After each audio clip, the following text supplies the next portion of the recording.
कराची के ताजरों की वजीर आजम से मुलाकात, तजावुजात के खिलाफ ऑपरेशन पर तहफ़्फ़ुज़ात। इमरान खान की तजावुजात के खिलाफ ऑपरेशन में आगाही मुहिम चलाने की हिदायत। उधर वजीर आजम के दौरे के मौके पर शाहराह फैसल पर तजावुजात के खिलाफ ऑपरेशन की मुखालफत में बैनर्स आवेजा कर दिए गए।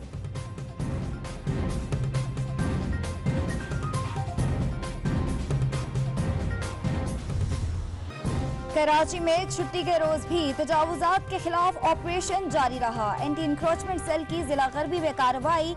शेरशाह मीरा नाका के अतराफ में दर्जनों तजावुजात का खात्मा।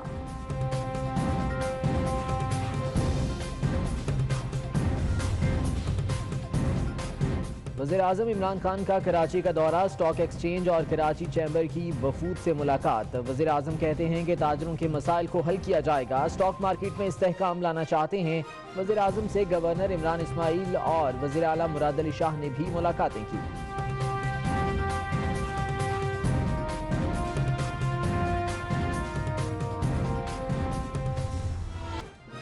कराची प्रेस क्लब के बाहर पोर्ट कासिम के मुलाजमों का एहतजाज। मुजाहिरीन की गवर्नर हाउस जाने की कोशिश पुलिस ने नाकाम बना दी। वाटर कैनन का इस्तेमाल, मुजाहिरीन पर लाठी चार्ज किया गया। झड़प में खातून अहलकार भी जख्मी हुई। मुलाजिम तनख्वाहें ना मिलने पर एहतजाज कर रहे थे। वजीर आजम का नोटिस।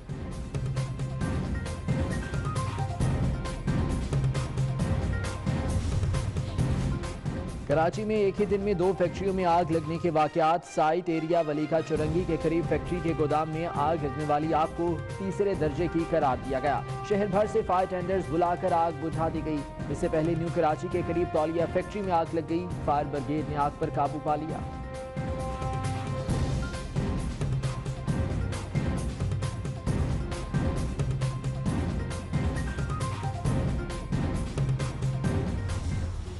कराची में एमक्यूएम की महफिल मिलाद में धमाके का मुकदमा दर्ज। तहकीकात जारी। धमाका 300 ग्राम बारूदी मवाद के देसी साख्ता बम से किया गया। आईजी कलीम अमाम का कहना है धमाके के असल किरदारों का तयन कर रहे हैं, कुछ लीड मिली है।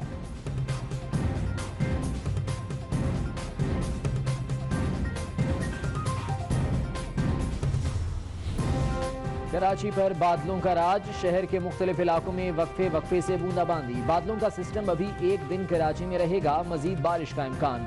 उधर हब, कोयटा, जोब, नौशकी समेत बलोचिस्तान के कई इलाकों में भी बादल बरसे। खुशाब, सरगोधा, चन्यूट, जिला खैबर और दीगर इलाकों में भी बारिश। कालाम और मालम जब्बा में हल्की बर्फबारी। ठंड की शिद्दत में मजीद इजाफा।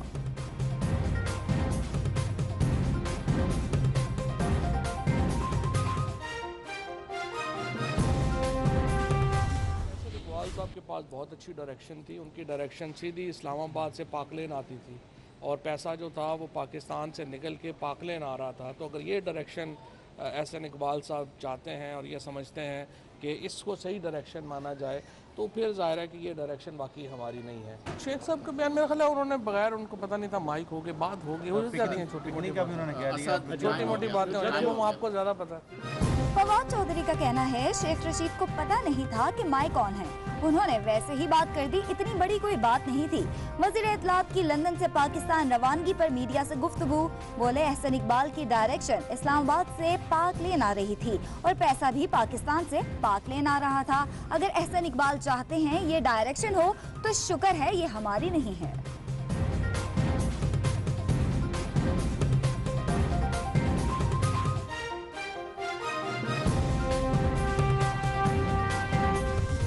हम इलेक्शंस के लिए तैयार हैं, लेकिन मेरी बात आप नोट कर लें, इमरान खान साहब कभी मिड टर्म इलेक्शन का रिस्क नहीं लेंगे, कभी भी इस रिस्क को नहीं ले सकते।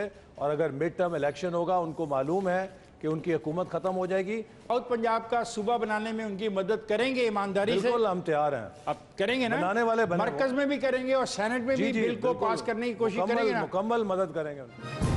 हम पॉलिटिकल इंजीनियरिंग के दौर से गुजर रहे हैं। एहसन इकबाल का कहना है 2018 के इंतखाबात को पूरी दुनिया ने मुनसिफाना मानने से इनकार किया। मिड टर्म इलेक्शन हुए तो इमरान खान जीत नहीं सकेंगे। जनूबी पंजाब सूबा बनाने में हुकूमत की मदद करेंगे। पीपल्स पार्टी ने हमारे दौर में बेहतरीन अपोजिशन की। साबिक वज़ीर दाखिला की 24 न्यूज़ के प्रोग्राम जवाब दे में बातचीत।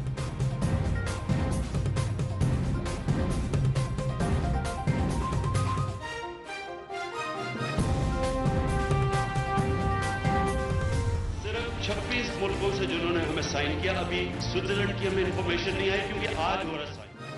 मुआहदे किसी के दावे किसी के, पाकिस्तान के मुस्लिम मुल्कों से मुआहदे नून लीग के दौर में हुए क्रेडिट पीटीआई हुकूमत लेने लगी। वजीर आजम का कहना है कि लूटी गई दौलत की वापसी के लिए मुआहदे हमने किए, जबकि वजीर आजम के अपने मुआवने खुसूसी शहजाद अकबर का कहना है कि मुआहदे इसहाक डार ने किए।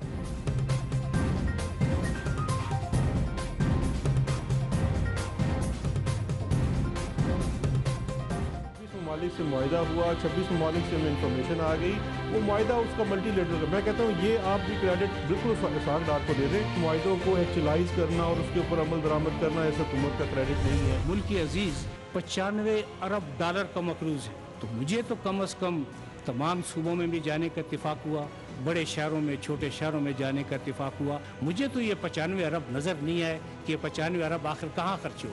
लोग शायद जो कि गुज़श्ता 30 साल से 35 साल से साहब इक़्तिदार रहे, वो शायद इस बात को फरामोश कर गए हैं कि ये अहद मुगलिया नहीं है, ये मुगलिया शहनशाहों का दौर नहीं है।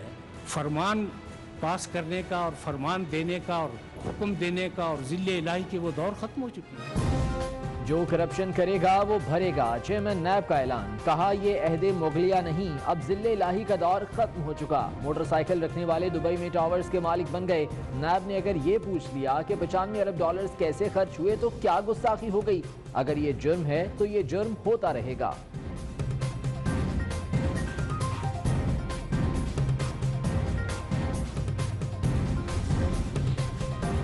MQM का यौम शहदा, फारूक सत्तार और दीगर रहनुमाओं की शहदाए कब्रिस्तान आमद, फातिहा खानी की। फारूक सत्तार का कहना है हम अकीदत का इजहार करने कब्रिस्तान आए और कुछ लोग आयशा मंजिल पहुंच गए। पार्टी के मौजूदा हालात का फायदा लंदन वालों को जा रहा है। लगता है कराची को साजिश के तहत बदअमनी में झोंका जा रहा है।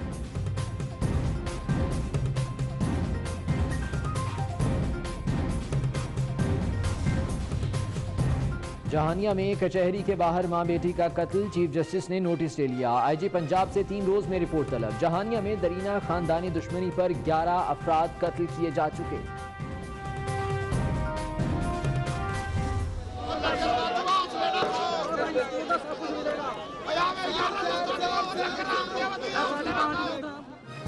खाना सामने तो आदाब भूल गए, लीगी कारकुन खाने पर टूट पड़े। लाहौर में हमजा शहबाज के जलसे के बाद कारकुनों का खाने पर धावा, किसी के हाथ पूरी प्लेट तो कोई हाथ मलता रह गया। छीना झपटी में खाने की बना दी दुर्गत।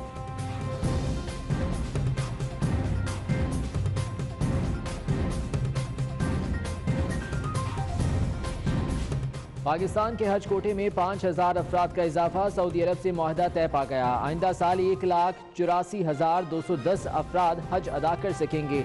रोड टू मक्का प्रोजेक्ट में पाकिस्तानी आज़मीन को मरहलावार शामिल करने का फैसला। इब्तदाई तौर पर सूबा सिंध के 35,000 आज़मीन मुस्तफीद होंगे।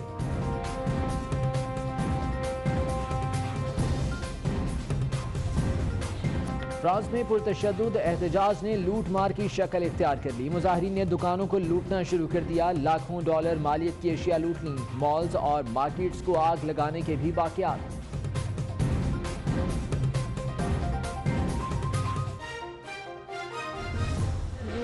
इस्लामाबाद प्रेस क्लब में सिंधी म्यूजिकल नाइट, सियासी रहनुमाओं की भरपूर शिरकत। अजरक और टोपी का तोहफा पेश किया।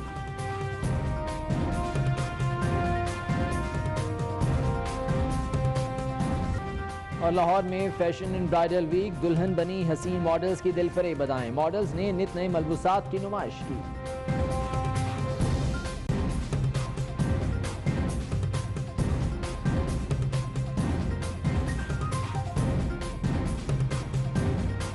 के वज़ीर-ए-आज़म इमरान खान ने कराची में एक रोज के लिए पड़ाव डाला, ताजे बरादरी से मुलाकात की और उनको मसाइल के हल की यकीन दहानी करा दी। गवर्नर सिंध इमरान इस्माइल का कहना है कि सिंध हुकूमत और वफाक के दरमियान कोई खिंचाव नहीं है। वजीर आजम इमरान खान कराची पहुंचे तो गवर्नर सिंध इमरान इस्माइल ने एयरपोर्ट पर इस्तकबाल किया और उन्हें लेकर गवर्नर हाउस पहुंच गए, जिसके बाद वजीर आजम ने गवर्नर सिंध और वजीर आला सिंध से अलहदा मुलाकातें की। मुलाकातों में अमन व अमान और तरक्याती मंसूबों पर तबादला ख्याल किया गया। वजीर आजम ने स्टॉक मार्केट और कराची चैम्बर ऑफ कॉमर्स के वफ्द से भी मुलाकात की। वजीर आजम इमरान खान ने वफ्द को यकीन दिलाया कि कारोबार सरमायाकारी को फरोग और तहफ़्फ़ुज़ देना चाहते हैं। गवर्नर हाउस में वजीर आजम के एक रोजा दौरे के मुतालिक ब्रीफिंग देते हुए गवर्नर सिंध इमरान इस्माइल का कहना था कि सिंध हुकूमत और वफाक के दरमियान कोई खिंचाव नहीं है। सिंध में जारी मंसूबे NFC अवार्ड का हिस्सा हैं। तजावुजात में ज्यादतियाँ हुई हैं। सुप्रीम कोर्ट का जो ऑर्डर था उसको लेके जो इंक्रोचमेंट के नाम पे हुआ है उसमें जुल्म भी हुआ है लोगों के साथ। ऐसा नहीं है कि सारा कुछ इंक्रोच ही था। उसके अंदर ऐसे लोगों की जायदादें या ऐसे लोगों की दुकानें या कारोबार भी खराब हुए हैं जो जायज़ तौर पे अपनी जगह पर मौजूद थे। गवर्नर सिंध का कहना था कि मुलाकात करने वाले वफूद ने वजीर आजम के फैसलों पर मुकम्मल एतमाद का इजहार किया है। कैमरामैन जहांजेब अली के साथ अली रजा, 24 न्यूज़, कराची।